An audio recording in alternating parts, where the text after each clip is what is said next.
Well, switching gears, a major announcement by Fox Business Network. They are dropping 3 of their primetime shows, including the show Freedom Watch, hosted by Judge Napolitano. Freedom Watch was one of the top-rated shows on Fox Business Channel, and so far there hasn't really been a reason given for the cancellation. And according to a Fox press release, Freedom Watch will be replaced by re-airings of shows run earlier in the day. I want to talk more about this, but first let's take a look at a few clips of Judge Napolitano that will give you a peek of his show and his viewpoints. In what he has done and in what he will become, the Thomas Jefferson of our day, Ron Paul, is one of us. But Senators McCain and Levin have added this legislation which would authorize the president to declare the entire United States of America, all 50 states and all territories, to be a battlefield. The government of the United States shreds your rights every day. It taps our cell phones, it reads our emails, it kills people abroad with predator drones, it strip searches an 87-year-old grandmother in a wheelchair at an airport.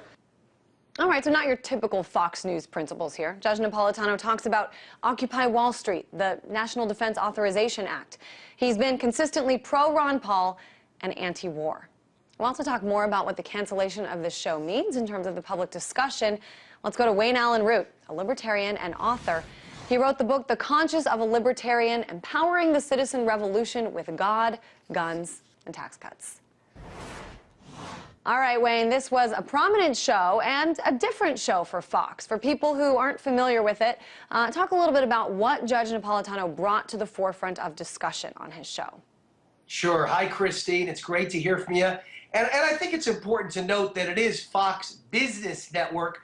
It's not a political network, so they were taking a very big chance with a show like Judge Napolitano's Freedom Watch. So it's not your typical show you'd find on a CNBC or a business network, so it was unusual. And so, they've decided to replace it with business programming, not just with any reruns, but reruns of earlier business programming. So that does make sense to some extent. I'm a very good friend of Judge Napolitano. I'm honored to say he's a buddy of mine, so I'm sad to see it go, and I wish they had kept it on longer. The show was certainly eye-opening. It certainly was unusual. It certainly was different. There's nothing else like it on any American TV, let alone Fox News, in its libertarianism.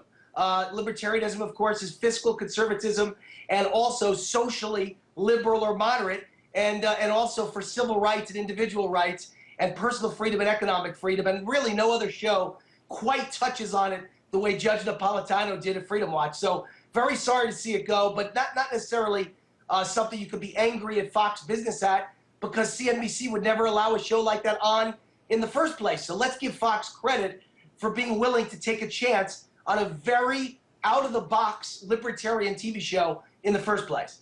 Well, they took a chance, and, it's, A, not CNBC, and B, it is Fox Business Network under the umbrella of Fox. They took a chance, and it wasn't necessarily a failure, and we don't have to point our fingers here just at Fox, but let's talk about libertarianism, as you say.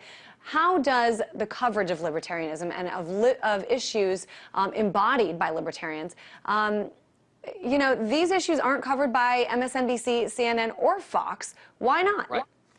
Well, here's the thing. Let me say, in the last 3 years, I've been a guest about 75 times on Fox News, and maybe once or twice on CNBC, never on MSNBC, never on CNN, and now I'm a regular contributor to FoxNews.com.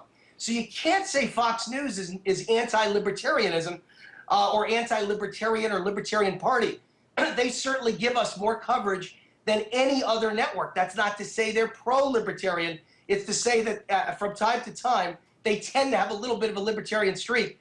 And I never attack my friends. I'd rather attack my enemies. So I try and be nice to Fox. But I will say this, libertarianism has 2 problems if you want to sell it. I'm the most honest person about libertarianism in this country. I tell you the weaknesses. Number 1 is libertarianism is not pro-corporations or corporate welfare. And when you're not pro-corporate and a TV network or radio network has to sell advertising to corporations, you wind up with problems, which is why perhaps Judge Napolitano's show isn't on. Probably the same reason Glenn Beck's show is no longer on Fox News. There's a real problem selling an anti-libertarian, an anti-corporate feeling on a network that has to take ads from corporations, and that's just a reality of life. But number two, libertarians, Christine, can make a change that sells libertarianism, for number two. And the problem is, I don't know if you're a football fan, but Tim Tebow is the most exciting football player in America today. And after his last playoff victory, forget about football. It was a football victory, but 96 million people all over the world Googled John 3:16, his favorite biblical saying after he won that game. What makes Tim Tebow so special that he can sell religion while playing a football game? Enthusiasm, energy, passion. The Libertarian Party doesn't have a lot of spokesmen who have enthusiasm, who have energy, who speak on an emotional level to Americans instead of an intellectual level. And I think that's the big turnoff that's hurt the party and libertarianism for many years. I mean, they change that if we want to make it popular. They may not have a lot of enthusiastic spokespeople, but they certainly have one, and that's Ron Paul. I mean, Ron Paul, I've covered him for years now. I've been at his rallies. I've been at his speeches. There is no lack of enthusiasm there. And I mean, let's talk about Ron Paul. Judge Napolitano spoke about him often, spoke about him in a very favorable light.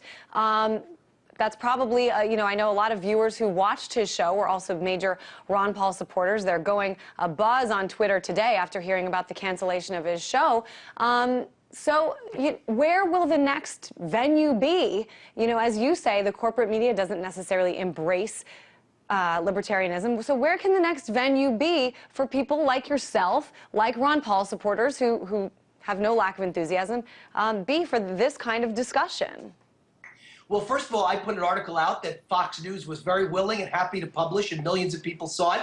And it was called, you know, the Ron Paul phenomenon, explaining and understanding the Ron Paul phenomenon. It was a lead story for almost an entire week at foxnews.com just a few days ago.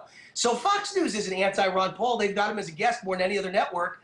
And what I said in that story is Fox, the brand of enthusiasm and passion that Ron Paul brings and brings young people along with him has got to be embraced and accepted and not ignored or put down by the Republican Party, or they're not going to win the election. They can never beat Barack Obama. So I agree with you.